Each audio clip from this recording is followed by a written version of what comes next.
నేను ఒక్కటే విజ్ఞప్తి చేస్తా ఉన్నా, వికారాబాద్ కలెక్టర్ విషయంలో జరిగిన దాడిలో అక్కడ ఉన్న ప్రజలను తప్పుపట్టే అవకాశం ఎక్కడా కూడా లేదు. కావాలని కేటీఆర్ ఒక వెనుక ఉండి తను అదృశ్య హస్తంగా మారి రెచ్చగొట్టి ఈ కార్యక్రమాన్ని చేయించాడు అనేది జగమెరిగిన సత్యం.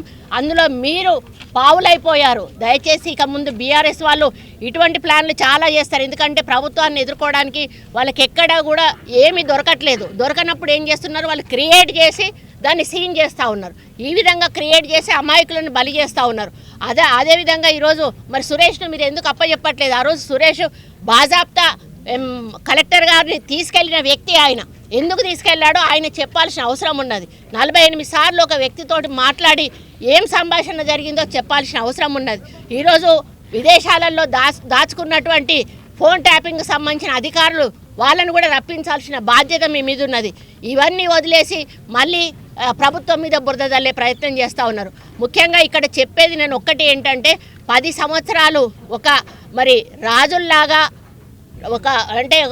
ఎట్లా అంటే మన నియంత్రణలాగా వ్యవహరించి తుగ్లక్ పాలన అందించారు. తుగ్లక్ పాలన అంటే వాళ్ళు బాగుపడ్డారు, ప్రజలను మొత్తం సర్వనాశనం చేసి, తెలంగాణ సర్వనాశనం చేసి వాళ్ళు మాత్రం కోట్ల రూపాయలు ఇప్పుడు అక్కన్నట్టు కేంద్ర పార్టీలలోనే ఎవరి దగ్గర నేషనల్ పార్టీలలో లేవు. వాళ్ళ ఖాతాలో ఉన్న అన్ని డబ్బులు ఎక్కడి నుంచి వచ్చినాయి అంటే మీరు ఎవరితోటో లాలూచి పడితేనే కదా వాళ్ళు మీకు డిపాజిట్ చేస్తారు డబ్బులు. ఆ విధంగా మీరు లాలూచి పడి తెలంగాణ ప్రజల సొమ్ముతో బేరసారాలు ఆడుకొని కోట్ల రూపాయలు దండుకొని ఈరోజు అధికారం కోల్పోయి పిచ్చి పట్టి మీరు పిచ్చిగా ప్రవర్తిస్తూ ఉన్నారు. దయచేసి మిమ్మల్ని ఒక్కటే నేను సలహా ఇస్తాను, సైకియాట్రిస్ట్కు చూపించుకోండి మీరు మొదలు. ఎందుకంటే నాకు తెలిసి మీ మానసిక పరిస్థితి సరిగా లేనట్టున్నది. ఈ అధికారం పోయిన పిచ్చిలో ఉండి మీరు ఏం చేస్తున్నారో అర్థమవుతున్నట్టు లేదు. ఒక అధికారి మీద గతంలో చరిత్రలో ఎక్కడైనా కలెక్టర్ స్థాయి అధికారి మీద దాడి జరిగిన సంఘటనలు ఉన్నాయా? అది ఏమైనా గౌరవప్రదమైన సంఘటనేనా? దాన్ని మనం దాన్ని సపోర్ట్ చేయడం ఎంతవరకు కరెక్టు, దాన్ని ప్లాన్ చేయడం ఎంతవరకు కరెక్టు, చేయించడం ఎంతవరకు కరెక్టు? ఒక మంత్రిగా పనిచేశాడు కేటీఆర్, మరి కేసీఆర్ గారు కూడా గౌరవంగా ముఖ్యమంత్రిగా పనిచేశారు. అధికారుల మీద దాడి చేయడం ఎంతవరకు సమంజసమని ఈ సందర్భంగా విజ్ఞప్తి చేస్తూ, అక్క చెప్పినట్టుగా ఒకసారి పోలీసు వాళ్ళని పొగుడతారు, ఒకసారి పోలీసు వాళ్ళని తిడతారు. అయ్యా పోలీసు వాళ్ళు నిజంగానే మరి వాళ్ళు ఆ రోజు నీ పబ్బు మీద రేవ్ పార్టీ మీద దాడి చేసేటప్పుడు మంచిగా గట్టిగానే మిమ్మల్ని అందరినీ కూడా వాయించుంటే పోలీసు వాళ్ళ సంగతి ఏందో అర్థమయ్యేది. కానీ ఆ విధంగా మేము చేయలేదే. ఏమీ లేనప్పుడు మమ్మల్ని తీసుకుపోయి కాంగ్రెస్ పార్టీ వాళ్ళను కారణాలు లేకుండా జైల్లో పెట్టిన సందర్భాలు మీ అధికారంలో ఉన్నప్పుడు చాలా ఉన్నాయి. కానీ ఈరోజు నువ్వు జైలుకు పోతా అంటే ఏదో తప్పు చేసే ఉంటావు.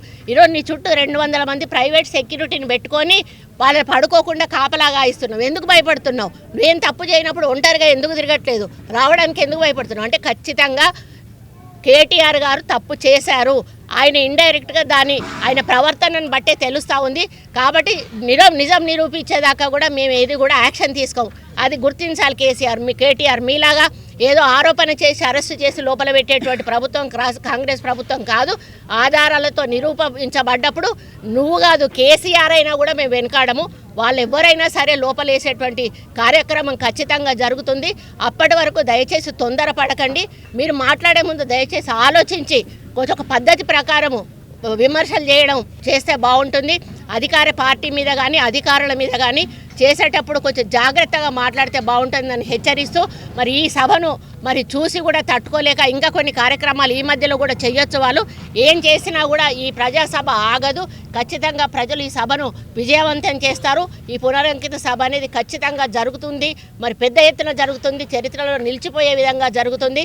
రేవంత్ రెడ్డి గారు మరి తెలంగాణ ముఖ్యమంత్రిగా చేసిన కార్యక్రమాలన్నీ కూడా దేశవ్యాప్తంగా కూడా మరి వాళ్ళు కూడా ఆదర్శంగా తీసుకునే అవకాశం ఈ సభ ద్వారా కాబోతా ఉందని తెలియజేసుకుంటూ సెలవు తీసుకుంటా ఉన్నాను.